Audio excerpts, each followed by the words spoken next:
Welcome back to the deep dive. We're doing something today that, to be honest, feels a little bit dangerous. Dangerous. How do you mean? Well, we're taking a figure who is, arguably the most famous person in human history, Jesus of Nazareth, and we are putting him under a microscope that's usually reserved for, elite athletes or Right. crime scene victims. That's a good way to put it. It is a big shift in perspective. Normally, when people discuss Jesus, they're talking theology or philosophy or maybe art history. Right. And when I close my eyes and I try to picture him, if I'm being really honest, I see the stained glass window version, the one I'm talking The about. Renaissance version, yeah. Exactly. He's very pale, he's very thin. He's wearing these immaculate white robes that never seem to get a speck of dust on them. And he's usually holding a lamb or pointing serenely at the sky. Yes, he looks delicate, ethereal, like he's floating 6 inches off the ground at all times. That image is incredibly powerful. It's iconic. Yeah. But from a historical and a bioarchaeological perspective, it is almost certainly completely wrong. Wrong how? Like, are we talking slightly off or we're looking at a different person wrong? Or like we're looking at a different species wrong. I mean, if you strip away all that iconography and you actually look at the data, the geography of Galilee, the caloric demands of first-century labor, the biomechanics of his trade, and then the forensic clues left in the accounts of his death, you don't get a delicate, ethereal figure. You get what? You get a tank, A tank. a metabolically efficient, high-performance machine. Look, today, we're setting aside the divinity. We're talking about his biology. We want to know, what was his VO2 max? How much could he deadlift? What was his body fat percentage? And maybe the biggest question, how did a blue-collar lifestyle in the first century prepare a human body for one of the most brutal executions ever invented? And we are stacking quite the pile of sources to figure this out. We've got forensic pathology papers looking at the Shroud of Turin, archaeological reports on first-century diets, some deep dives into ancient masonry and labor. And even some sports science journals that are comparing ancient labor to modern functional fitness, like CrossFit. So this is basically a forensic reconstruction of the Jesus lifestyle. That's exactly what it is. Okay, let's unpack this. We have to start with the daily grind, the job. Most people, if you ask them what Jesus did for a living before his ministry, they say carpenter. Right. It's the standard answer. And that mental image, again, is, well, it's Geppetto from Pinocchio. It's this kindly old guy in a quiet woodshop, maybe whittling a flute, making a nice chair. It's quiet work. It's detailed. And that is the first major misconception we need to completely dismantle. The Greek word that's used in the Gospel of Mark, chapter 6, verse 3, is tekton. Tekton. For centuries, translators who were mostly living in Europe where, forests and wood are abundant, they translated that as carpenter. But tekton doesn't just mean woodworker. It's a much broader term. It implies a builder, an artisan, a craftsman who works with hard materials. Okay, so a general builder. But here's where the geography you mentioned earlier comes in and just it ruins that whole woodshop theory, right? It absolutely demolishes it. Have you looked at the landscape of Nazareth and the surrounding Galilee region? I'm picturing dusty, rocky. Rocky is the key word. It is rugged. It's limestone country. In the first century, trees that were suitable for big lumber projects were actually quite scarce, and they were very expensive. You didn't build ordinary houses out of wood in Nazareth. You built them out of what was available. You built them out of stone. So he wasn't making tables and chairs, not primarily. He was a stonemason, a structural engineer, Yeah. a heavy laborer. He would have been quarrying, cutting, hewing, and transporting limestone blocks. And there was a lot of work available, right? Because of Sepphoris. That's a crucial piece of context. Nazareth's only a few miles an easy walk from Sepphoris, which was a major city being aggressively rebuilt by Herod Antipas right during Jesus' youth and young adulthood. So the biggest economic engine in the region was construction. Massive state-sponsored construction projects, all stone. So picture a construction site, a quarry, not a quiet woodshop. Okay, let's get into the biomechanics of that. Because one of our sources really breaks this down in a way that, well, it made me sore just reading it. If I go to the gym today, I pick up a barbell. It's perfectly balanced. It's got that knurling for grip. What was the Tekton workout? It was functional, it was asymmetrical, and it was absolutely relentless.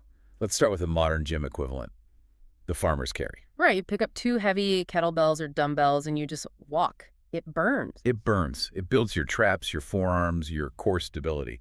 Now imagine the Tekton version.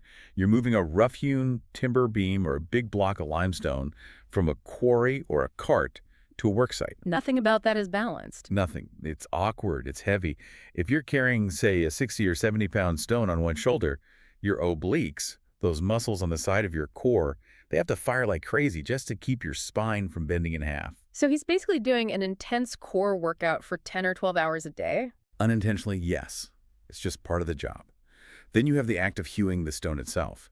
You're swinging a heavy hammer or an adze. Remind us, what's an adze? It's an ancient cutting tool. It's sort of like an axe, but the blade is set perpendicular to the handle.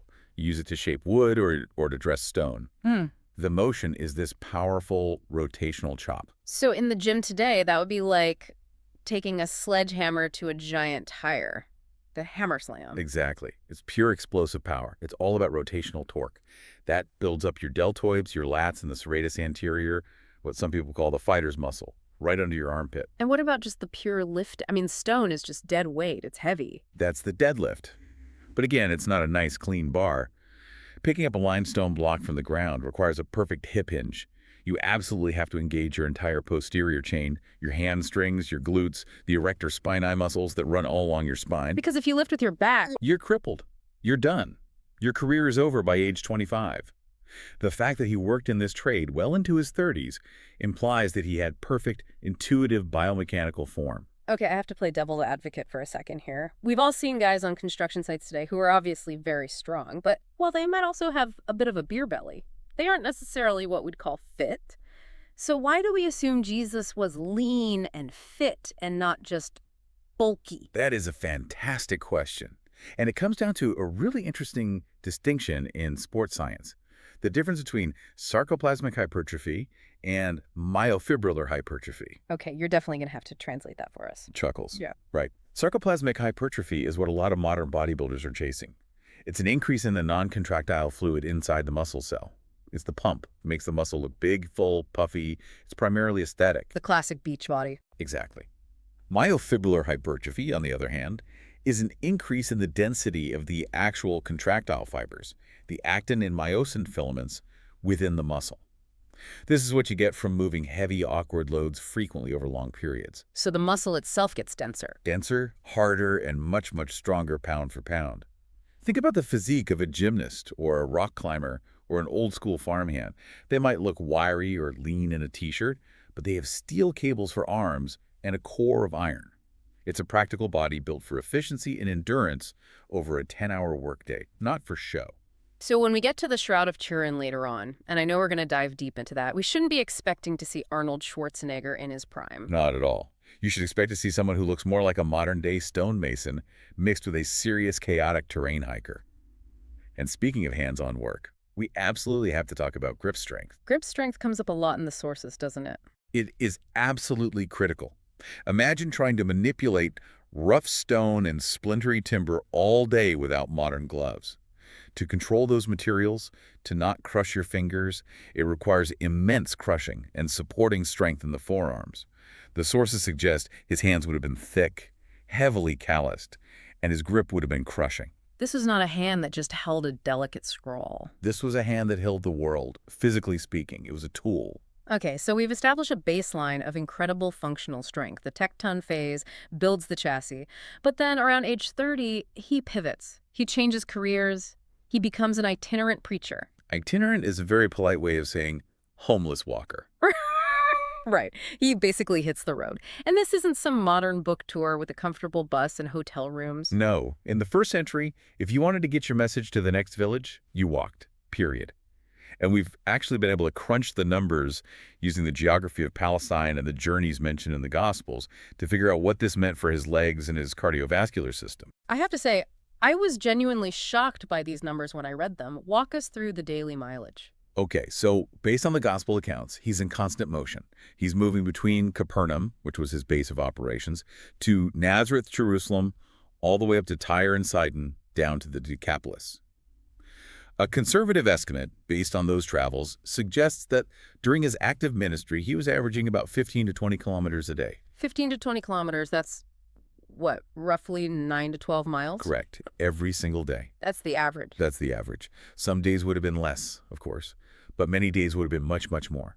If you totaled that up over a 3-year ministry, You are looking at a conservative total of over 12,000 kilometers. 12,000 kilometers. That's absurd. That's like walking from New York to Los Angeles and back, and then back to LA again.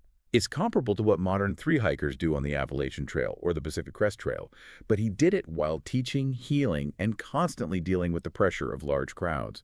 And even that doesn't tell the whole story, because we can't ignore the mountain factor. This is the part that made my quads hurt just from reading about it. Because I think most of us, we picture walking in the Bible as, strolling on flat, dusty roads, like a desert plain. Which is completely wrong. The topography of Israel is incredibly dramatic. It's all hills and valleys.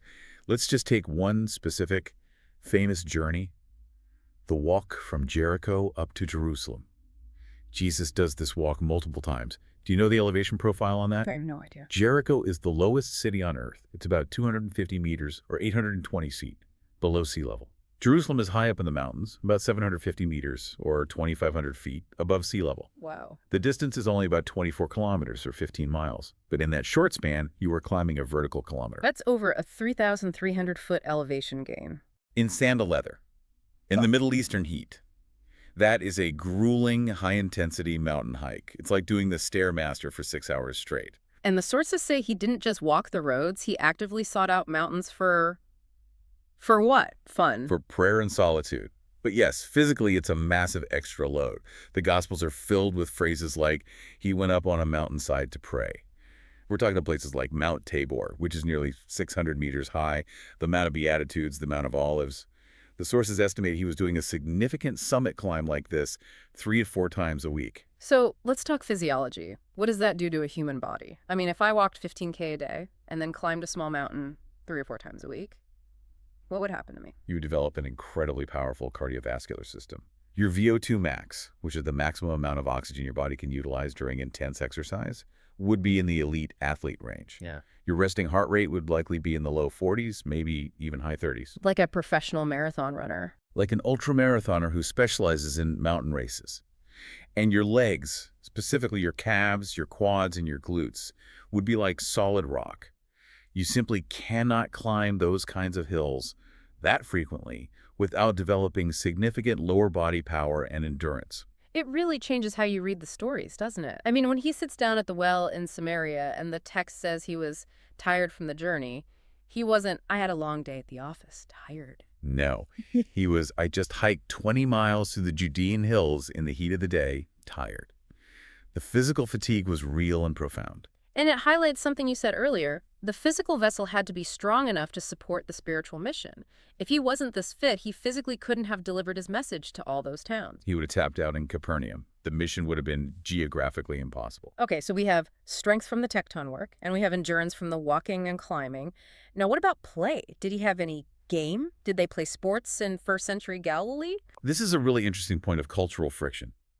If you were a Greek or a Roman in the first century, sport was life. The gymnasium was the absolute center of public and cultural life. Right. The Olympics, wrestling, discuss. Exactly. But for a conservative Jew in Galilee, the gymnasium was the enemy. It was seen as a symbol of pagan corruption. Why? I mean, who hates exercise? It wasn't about the exercise, it was all about the context. First, Greek sports were performed in the nude. Okay. That would be a problem. A huge problem for Jewish sensibilities regarding modesty. And second, the games and the gymnasiums themselves were often dedicated to pagan gods like Hercules or Hermes. So for a devout Jew, participating was seen as a gateway to both sexual immorality and idolatry. So there's historical precedent for this tension. Absolutely. There's a famous historical account from the Book of Maccabees around 175 BC where a Hellenized high priest named Jason actually built a Greek-style gymnasium right next to the temple in Jerusalem. It caused a massive revolt.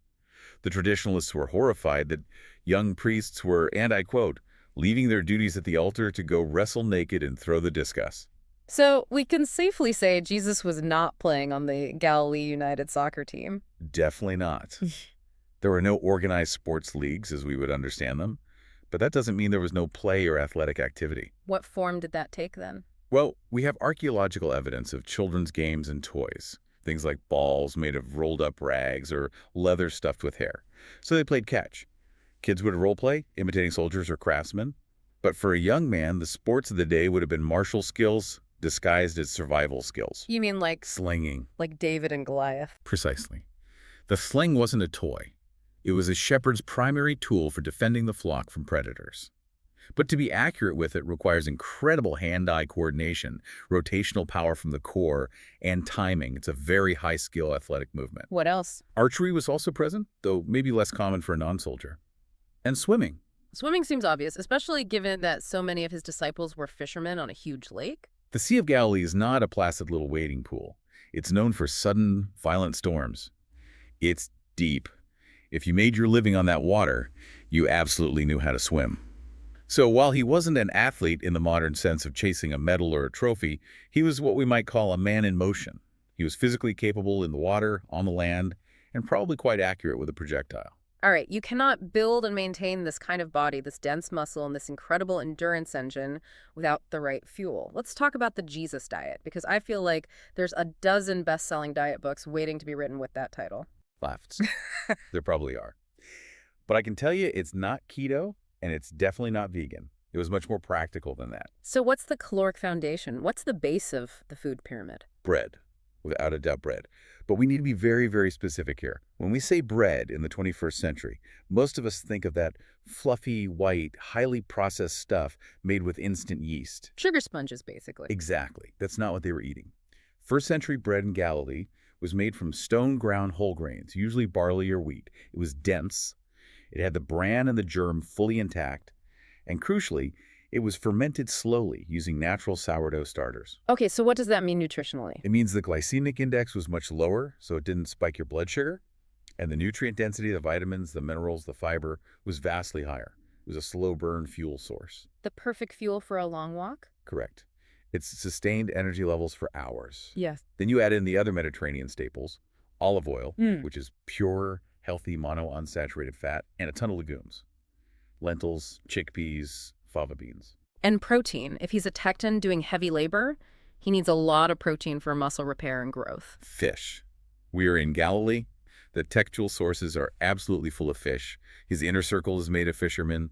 They're eating tilapia, which is still commonly known in the region as St. Peter's fish. You mentioned a fascinating archaeological find in your notes, what you called the fish and chips theory. I love this detail. It comes from an archaeologist who was studying ancient culinary practices in the Galilee region, trying to reconstruct what a common worker's meal would be. They found evidence of a very popular calorie-dense meal, a piece of fried fish, Okay, amazing. topped with a fried egg. Wait, fried fish with a fried egg on top? Yes. That sounds incredibly intense and kind of delicious. It's a protein and fat bomb. It's exactly the kind of incredibly calorie-dense meal your body would crave if you were burning 4,000 calories a day, hewing stone and walking up hills. It tells us that they weren't just surviving on dry crusts of bread. They understood the need for substantial, powerful fuel. Okay, and what about the wine? The Bible is full of wine at weddings, at the Last Supper. It is. But again, context is everything. They were not sitting around drinking a 14% alcohol by volume Cabernet Sauvignon straight from the bottle like we might today. So what were they drinking? They diluted their wine with water. The typical ratio seems to have been about 3 parts water to 1 part wine, and sometimes even more diluted than that. Why dilute it just to make it last longer? That was part of it, for sure, economy. But there are 2 bigger reasons. First, sanitation. The alcohol in the wine helped to kill bacteria in the local water sources, making it safer to drink. And second, it was a cultural norm. Drinking undiluted wine was considered barbaric. It was something the Scythians or other uncivilized peoples did. The goal wasn't intoxication, it was hydration and sustenance. So he's basically drinking a mild, low-calorie electrolyte sports drink all day long. Essentially, yes. It provided hydration plus some calories, antioxidants, and a measure of safety from waterborne illness. What about meal structure? Were they 3 meals a day people? Were they snackers? Not really, no. The evidence points to a pattern that looks a lot like what we now call intermittent fasting, but they did it by default. The typical pattern was a light meal in the mid-morning, or for lunch, maybe just some bread, a handful of olives, some figs, and then a large communal main meal in the evening after the workday was done. So they were in a fasted or semi-fasted state for most of their active day. Correct. They were spending the most active part of their day primarily burning stored body fat for fuel, and then they would replenish their glycogen stores and repair their muscles in the evening. This is actually a very metabolically healthy way to live. It keeps your insulin sensitivity high and your body efficient. Okay, let's pivot from work and fuel to the other half of the equation, the one we're all so bad at, recovery. You train hard, you eat well, but you have to sleep. Recovery is where the real gains are made. And in our modern world, we are just terrible at this. We have blue light from screens, we have Netflix binges, we have chronic insomnia. How did a first century itinerant preacher from Galilee sleep? He lived and died by the sun. That is the single biggest difference. When you have no significant sources of artificial light, your body's internal clock, your circadian rhythm, is perfectly synced with the natural world.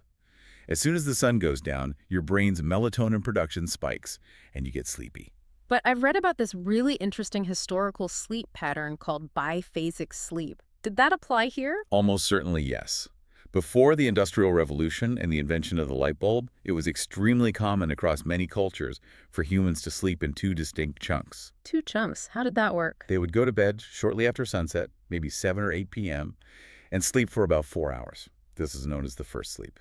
Then they would naturally wake up for an hour or two around midnight or 1 a.m. Then do what? Just lie there staring at the ceiling? No, this was considered a very valuable and productive time.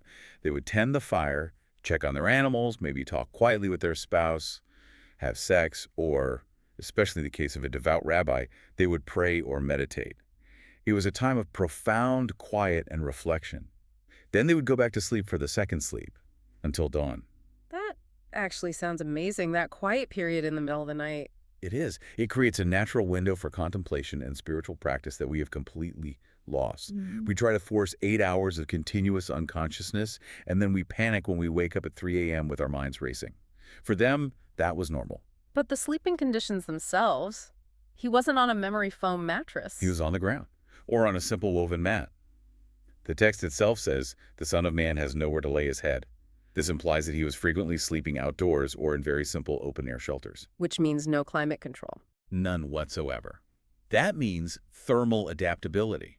The desert gets cold at night, even after a hot day. His body had to be incredibly efficient at generating its own heat through shivering or conserving it through vasoconstriction. He wasn't soft. He was hardened to the elements. There's also a psychological component to recovery. In the notes, you mentioned the Wall-E analogy. The Wall-E, or as Americans would know it, the Where's Waldo phenomenon. You have to imagine the intense psychological stress of his daily life.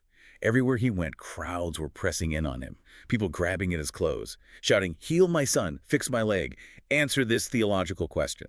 It sounds like a modern celebrity being mobbed by paparazzi and fans 24/7, but with no security. It was constant sensory overload. That's a high cortisol, high stress state.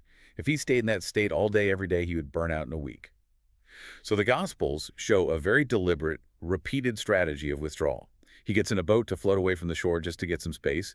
He deliberately goes to lonely places in the wilderness. So that solitude wasn't just a religious ritual. It was a critical stress management protocol. It was a survival mechanism for his nervous system. Silence was the antidote to the noise. It was how he recovered mentally and emotionally. Okay, so we've built a complete picture of this human machine. The dense, functional strength of the Tecton, the elite endurance of the Ultrawalker, the clean, powerful Mediterranean fuel, the natural biphasic recovery. And now we have to take this highly tuned machine and put it through the ultimate grinder. We need to talk about the physiology of the passion. This is where the biology becomes truly harrowing. I think most of us, when we think about Good Friday, our minds jump straight to the cross. But the forensic analysis in our sources suggests the physical trauma started long before that. It started in the Garden of Gethsemane. There's a condition mentioned in the Gospel of Luke called hematidrosis. The text says he was sweating drops of blood. I always thought that was just a metaphor for extreme stress. It's a real, though very rare, medical condition. It can occur under the most extreme levels of fight or flight stress. What happens is the tiny capillary blood vessels that feed the sweat glands actually rupture, causing blood to mix with sweat. But think about what that implies for his body. His nervous system is already redlining. He's in a state of supreme psychological shock before anyone has even laid a hand on him. And what does that do to the body? It leaves the skin incredibly tender and fragile, which makes what comes next even worse. Which is the scourging, the Roman flagrum. This wasn't just a whip. The flagrum was a torture device. It was multiple leather thongs, and tied into them were sharp pieces of sheep bone or small lead balls. The forensics here are absolutely brutal. The lead balls would cause deep, massive bruising contusions. The sharp pieces of bone would tear into the skin and the subcutaneous tissue. It would literally shred the back. It wouldn't just shred the skin, it would shred the underlying muscles. We're talking about the trapezius, the latissimus dorsi, the very muscles he'd built over decades of lifting stone and timber. They were being systematically reduced to pulp. This causes two immediate life-threatening things. Excruciating pain, obviously, and hypovolemic shock. Which is what exactly? It's shock caused by massive blood and fluid loss. The body is losing volume from its circulatory system, so the heart starts racing, trying to pump what little blood is left to the vital organs. The blood pressure plummets. You become cold, clammy, dizzy, and overwhelmingly thirsty. And in this condition, in shock, with massive blood loss after a night of no sleep, he is then forced to carry the cross. Or, more accurately, the patibulum, the crossbar. Historical estimates for the weight of a patibulum range from 30 to 50 kilograms, so maybe 65 to 110 pounds. It doesn't sound like an impossible amount for a man who used to lift stone for a living. Under normal circumstances, he could probably toss that over his shoulder and walk with it all day. But in a state of advanced hypovolemic shock, it's a crushing, impossible weight. The tradition says that he fell multiple times on the way to Golgotha. Medically, these falls were likely syncopal episodes. He was fainting from the lack of blood flow to his brain, or just simple catastrophic muscle failure. His glycogen stores are completely empty. The engine has seized. Let's bring in the Shroud of Turin again. You mentioned earlier that the forensics on the shroud show something called precocious rigor mortis. What does that mean? This is a crucial detail for the forensic pathologists who have studied the shroud. Normal rigor mortis, the stiffening of the body's muscles after death, usually takes several hours to set in. But the image on the shroud depicts a body that appears to have stiffened almost instantly upon death. How is that even possible? It's a rare phenomenon that happens when the muscles are totally depleted of ATP, which is their energy source, and are simultaneously flooded with lactic acid at the exact moment of death. It's seen in two specific populations. Soldiers killed in the most intense, desperate hand-to-hand combat, and hunted animals who are run to the point of absolute exhaustion and then killed. So it confirms? It confirms that the deceased underwent an extreme, exhausting physical struggle right up to the very last second of life. It was not a peaceful passing. It was an athletic struggle to the very end. The struggle on the cross itself, I have to admit, I don't think I really understood the mechanics of crucifixion until I read these sources. It's not just about hanging there, is it? No, not at all. Yeah. That's a common misconception. If you just hang by your nailed wrists, your arms are pulled up and back. This action stretches the pectoral muscles and locks the entire rib cage in an inhalation position. So your lungs are full of air. You can breathe in, Mm-hmm. but you cannot breathe out. To exhale, to get the carbon dioxide out, you have to release the tension on your chest and arms. And how do you do that? You have to push up with your entire body weight. You have to drive your weight down onto the single nail or nails driven through your feet, which would be sending lightning bolts of excruciating pain up the median and peroneal nerves, and you have to engage your quads and glutes to lift your body up by just a few inches. So you can exhale. So you can exhale. Then the pain in the feet becomes too much, so you sink back down, which locks your chest again. The cause of death in crucifixion is often slow asphyxiation.